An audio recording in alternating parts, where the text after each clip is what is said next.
How'd you start? Like, okay, I know where to research. Did you? No, go to I the didn't. library? So yes, I had to go to the library because we didn't have no computer. So I had to go to the library. But I was just typing in government contract on YouTube. Because remember, I was on, well, not remember, but I was on stuff like the things I was going to the library for was Black Planet, College Club, and MySpace. Okay. That's why I was going to the library to check out the profiles. Right. Oh, who in my top 8 today? You know what I'm saying? Oh, you ain't in my top 8 no more.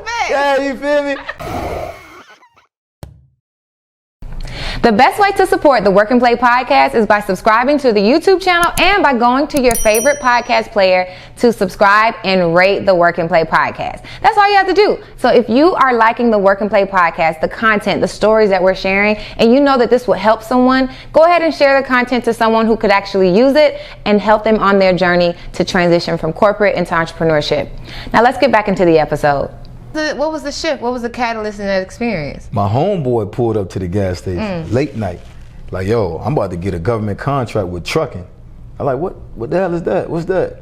And then he told me a little bit, but then he was like, hit me when you get off work. And I hit him when I got off, but he had got locked up that night. Dang. So he planted the seed about government contracting. Then he's talking about trucking, but that's not the first time I heard about trucking. But that's the first time I heard about government contract. Okay. I've never heard about that. Got you. So that's what made me go down the rabbit hole of YouTube, and which was garbage. It wouldn't help me out at all. Got you. Not back in 2008. The information wasn't as big as it is today. It was real spotty. Yeah. 2008, I was like, oh my God, I can't figure it out to save my life. So what crumbs did you find? A bunch. Okay. Yeah, a bunch. I mean, it took me 3 years to win my first contract. So I actually didn't win a contract until 2011. Because you was just piecemealing the information?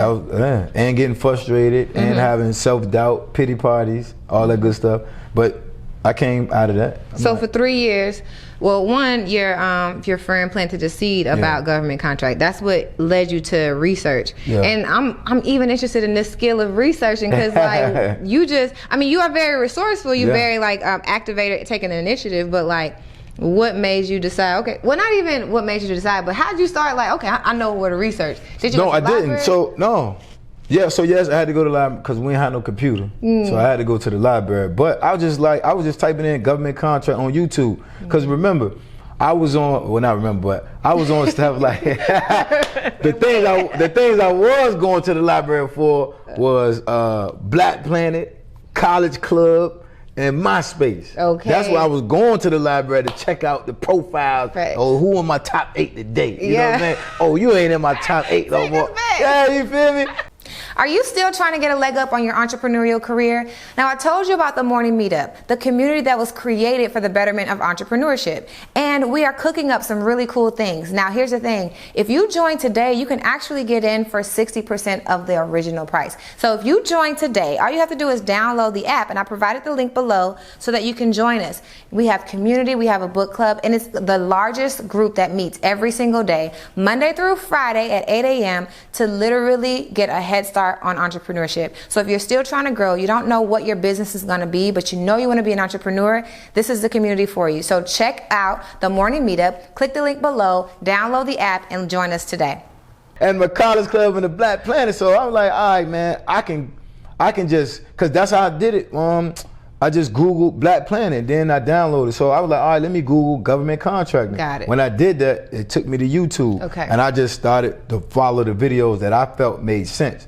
Some of the stuff I could do, some of the stuff I couldn't. Some of the stuff I could understand, but a lot I could not understand. So the things that I could understand, I would do them. The things that I couldn't understand, I would just take my time and keep going over that same information over and over and over again until it started to click. Now, it really didn't even click even after I won my first one. It still didn't click for me until probably I won that second one. That's when I started to be like, oh, I got something. Like it. I was wondering about, so all these 4 years you're still at the gas station? Nah. What did you do? When did you leave the gas station? Probably like year 2 in my federal government contracting journey. Okay, year 2. I quit the gas station, but I was doing jobs like labor. You know what labor ready is? No, not really. Is that like the WIOA office in Fulton County? Nah, so I don't know what that is, but I'm gonna tell you what labor ready is. Labor ready is you pull up to the office, and they got a job for you that day. Oh. And you get paid that day. Got you. That's what labor ready is. That's lit. I gotta look that up. Yeah, that's back-breaking work. Or you see the people in construction holding the flags, that's probably labor ready. Got you. Yeah. But you're not a stranger to that. Listen, I was like, let's do it. Yeah. You was getting like $40, $50, but I was like, all right, cool. Let me get this $50 a day. Yeah. And tomorrow I'm gonna go to the library all day. Exactly. Boom. The next day, let me go get another $50. That's how I kicked it. Yeah, and it the gives gas you- station was holding me. It started to hold me up. So I was like, I'm out of here, yo. Gotcha. My manager name was Big Red. Big Red, I'm out. Chuck the deuces to her, and I'm gone. Yeah. I love it.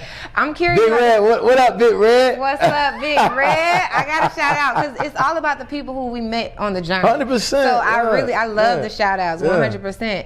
I'm curious about the process. You said Yeah. it didn't really click for you until 4 years in, and I was already gonna ask you, like, even though you didn't get your first contract until you got your first contract until 3 years in, it didn't click until the second contract that you got. The process of learning it, what was that like? And if you could describe, like, because I'm imagining, okay, well, you fill out this application, it feels like I'm a little bit closer. I'm assuming that something gave you motivation to keep going. Yeah, I mean, I hate the word motivation, but yeah, me too. You do, right? That's the only word. Yeah. It kept the things that kept me driven to keep going was the fact that I knew I was close. You could, I mean, it's intuition. I like, I'm right here. I know, because I'm getting there. Here's how I know I'm getting it. I'm right here. Because now I go from I don't even know what government contracting is to now being specific on federal government contracting to now even submitting proposals. I'm getting it. I know a little something.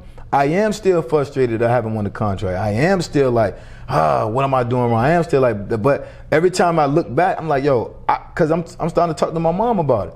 My mom is asking me questions. Well, how you do this? How you do that? How you do that? I'm like, this how you do it. Da, da, da, da. And then when I'm like, oh, I just spit that out. Yeah. And now I'm like, okay, I'm getting it. Even though I'm still frustrated, even though I still haven't won. But that's what it was hard. I mean, it was difficult. Yeah. I hate school. So now I got to teach myself something, and I'm teaching myself government jargon. It was hard. Yeah. It wasn't like, but I just felt like I just had this feeling like this is it. This is it. I'm getting close because now I'm having all these phone calls. Them people loving me. Yeah.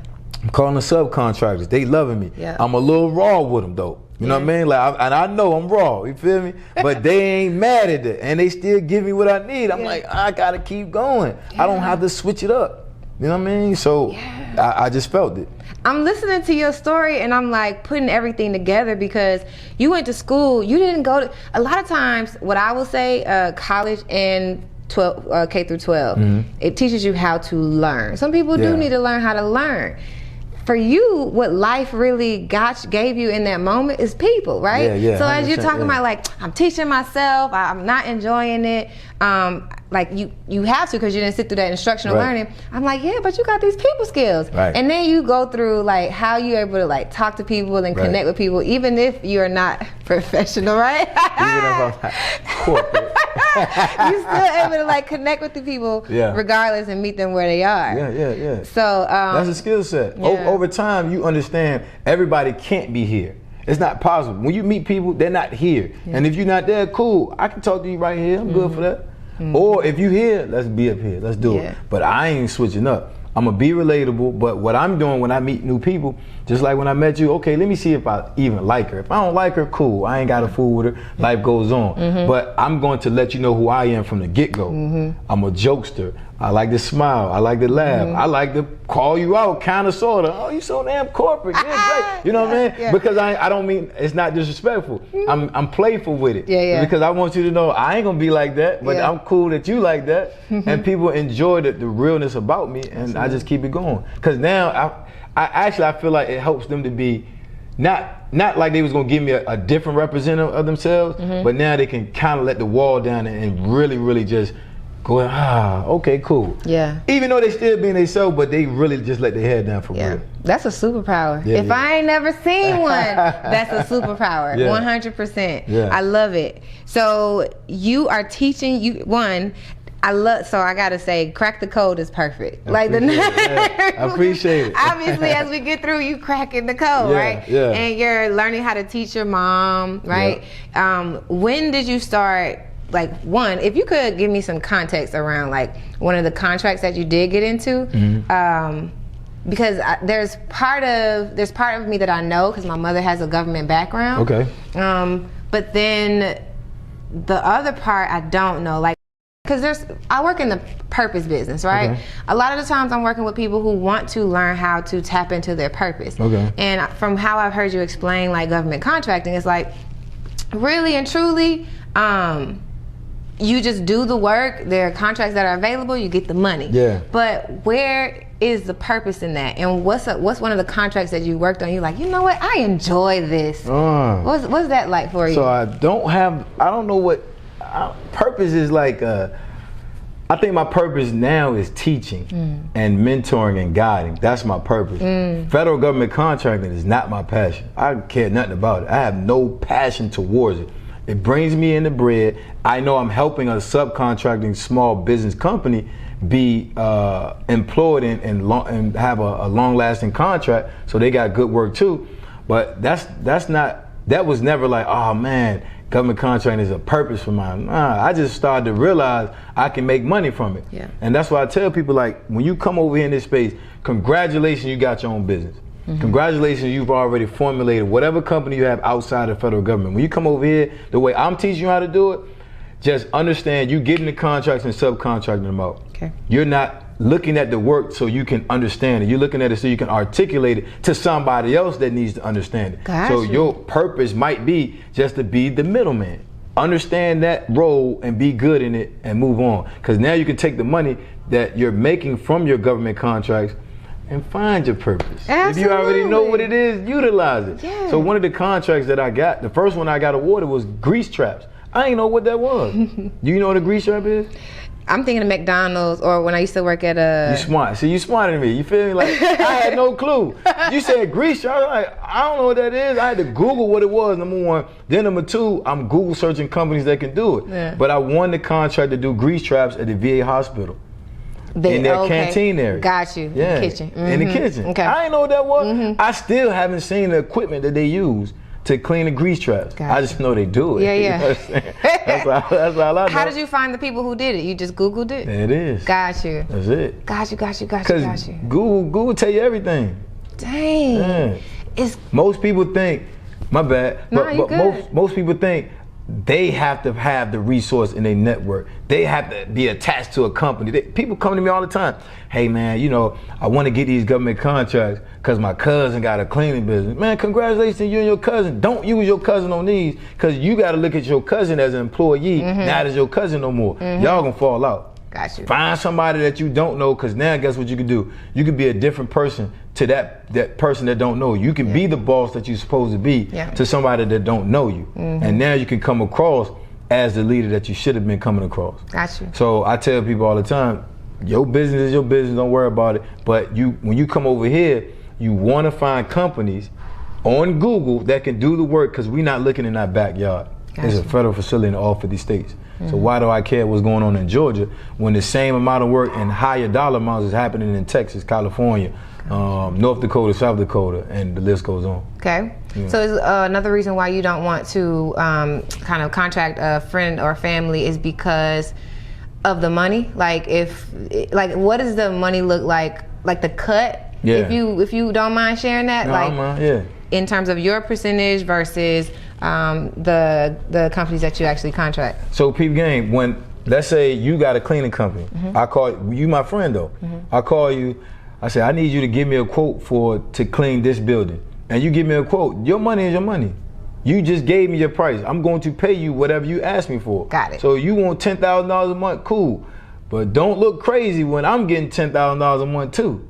Okay. So now we got an invoice to the federal government for 20 racks.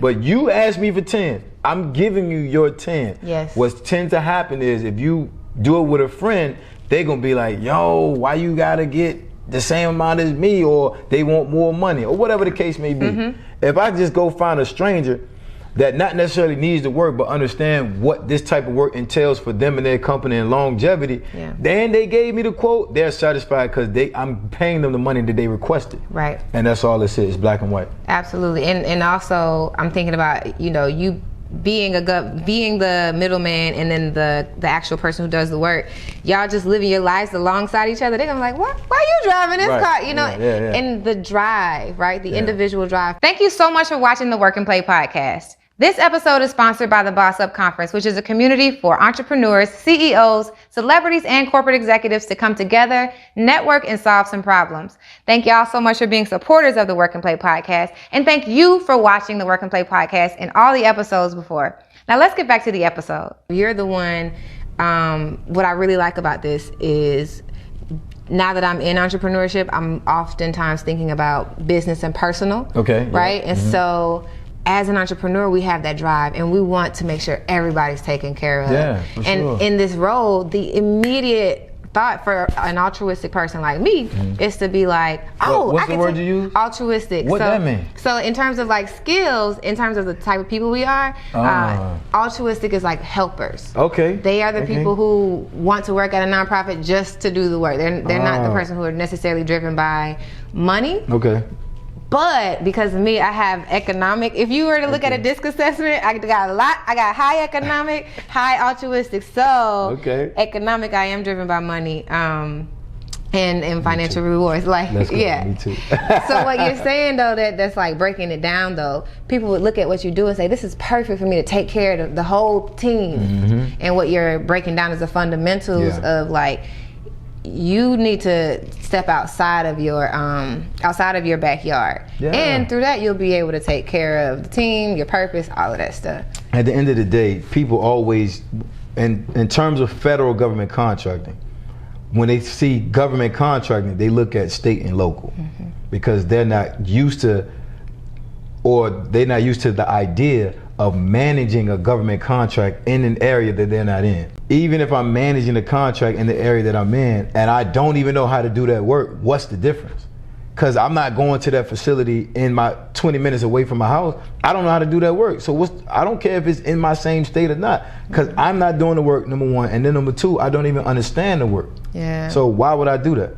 The goal isn't, the mindset is always not what I can do. Who cares what you can do? It's about what I can manage. Can I manage this contract and or can I manage the company that's going to be doing the work on this contract? The answer got to be yes. Everybody can manage. We do it all the time. When we take our car to the auto mechanic and we be like, oh, I want an oil change. Main man come back like, you need an oil change, you need new wipes, you need a transmission, you need tires. You be like, check this out, my boy. I just need that oil change. You just manage the mechanic that's been doing skill set for 17 years, however long he been a mechanic. We just effectively managed him. That's all we doing. Whatever the expectations is from the federal government, I'm giving that to the subcontractor.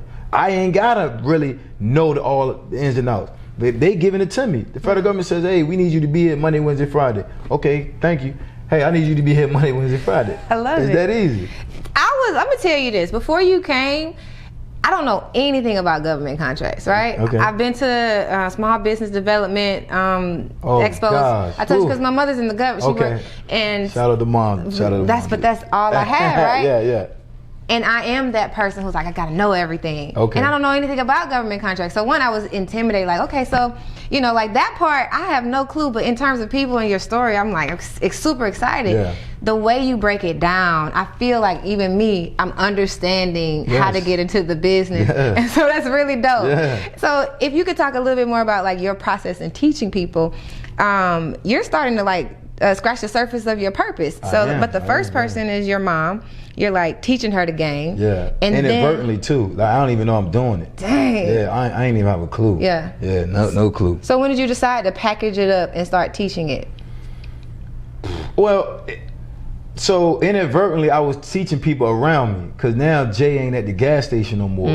They noticing I ain't got the same green car no more. You know what I mean? I got another car. Your boy done went out the country now. You feel me? Something's happening with this dude.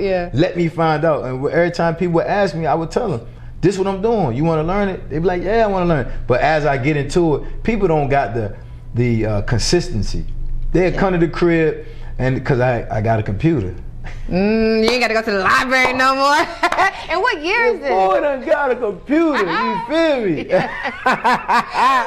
So now they coming to the crib, you know what I'm saying? And I'm trying to teach them right at the kitchen table, woo, yada, yada, yada. And they not consistently coming over. So because they not consistently coming over, they not really learning it. But I'm noticing that I am breaking it down because I'm looking at their face. They like, yo, I get it. I'm understanding it. Yeah. What do they do with the information or not? Cool. But I decided to package it when I started to, so I never been on social media for real. Not like that. I mean, yeah, I was on College Club and Black Planet, but I wasn't even using my face. I was catfishing before catfish was. Oh Lord, listen, he the one out here making these girls fall in love. Listen, man. Then when I finally show on my face, they like, why you don't got a profile picture? Chill. Hold on, wait a minute. We gotta take a detour. Chill. What picture did you use at the time? It was just a cartoon character. Oh, okay. Yeah, it was just so you weren't using somebody else's face? No. Okay. It was just a cartoon character. Okay. Yeah, nah, I ain't. Yeah. Listen, But when I send them, this don't look like you. This is who I am. Let me show up in your inbox, yo. You know what I mean? But anyway, Yeah. so now, you know, made me lose my train of thought. See how you You did? talking about Tisha? You Oh, seeing so them quick? boom. Yeah, you got your own computer. I got the computer. Yeah. I'm hyped. You know what I'm saying? I rented that joint from Rent-A-Center. Listen, I'm 100 with it. I rented from Rent-A-Center, Yeah. $57 a week. I got that. Dang. So boom, here we go. They coming over, we learning, but they not being consistent. So fast forward, that's where I was going. I wasn't on social media like that. Gotcha. But once I started to notice that certain people were trying to learn government contracting but really couldn't, I was like, I think I could do this. I got linked up with my guy featuring Jose, and that's when he started to really put the idea in my head, like, yo, you got a knack for this thing. Got it. You should do it. And I was just like, let's go, 100%. It's really that easy for me. It really ain't take long. Once I know something makes sense, you don't gotta convince me no more. Yeah. I'm ready. Let's do it. Okay, got you. So now I'm curious about what your circle looks like. Okay. Because you're in government contracts. Yeah. You left the Coast Guard. You were at the gas station. Your homeboys planted the seed. Yeah. He went to jail. So I'm thinking about the people you're surrounding yourself with, and you just so happen to have a friend who's like, you can capitalize on this. Is a great idea, right? So are you around people who are entrepreneurial minded at this time, who like always coming up with ideas? What's your influence circle looking like? Okay, so when your money gets different, your circle just becomes different because you get introduced to people that now everybody's here. When you walk in the room, everybody's right here. Yeah. So remember, I always was the guy that had this neighborhood and that neighborhood. So now I'm on another level. I'm getting introduced to this neighborhood, this new neighborhood where people are making their money work for them. They teaching me how to make my money work for me versus just having it sitting in the bank, because I am getting a lot of money. I am becoming wealthy. So yes, but I don't consider them my circle. I just consider them people that I know that I can call on that's been impactful in terms of financial gains and business strategies. Now you can see my speech turning different, right? Even as I'm talking about strategies. You feel me? Yes, absolutely. Help you build wealth. Right. So I understand that I needed those individuals around, but they not in my circle. Got it. Yeah. Yet. Nah, they're not. They never will be. Because my circle has got to be tight, right? I just know them people. I'll call them. Hey, you know, Jack, what's going on, man? What we gonna do next with our business plan for 2022? Okay. Oh, this is what we're gonna do. You know that? Okay, cool. Jack ain't in my circle. I'll go hang with him, but that don't mean he in my circle, right? If you're in my circle, you know me for real. Yeah. You done partied with me. Yeah. If you done partied with me for real, consistently, you in my circle. Got you. I love it. You know, a lot of people struggle with like imposter syndrome when they accelerate to a level of success.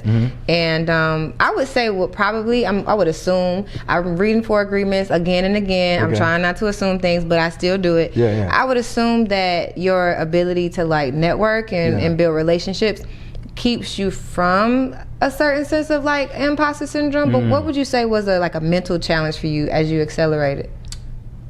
To not fall into, I have to speak like them or dress like them. Like when I walk in the room, I do, if I get invited to a closed door meeting and I know it's a big meeting, instantly most people would be like, all right, let me suit and tie it up. You know what I mean? Let me wear the hard bottoms, you know what I mean, the pennies and all that. hat backwards, walking there, white tee, shoelaces unlaced, boom. I am looked at a little funny.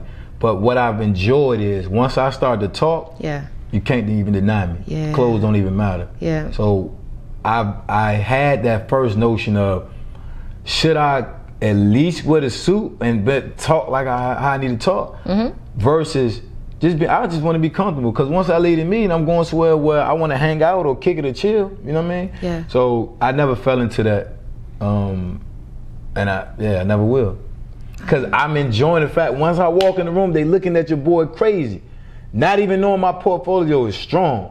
Yeah. My portfolio can stand up with anybody's, and then when I start to talk, and then they give me a topic that I know about, they done. They done. I got them straight like this, eating right out of my hand. Because remember, I keep saying it. Sometimes right? You say it, and I be like, I do remember. Right. Sometimes you say it, I be like, I don't know if I was there. Right. It's almost like, yo, anybody can. That phrase, "Don't judge a book by its cover," is real. Yeah. That's why I want to always have my cover look how it look.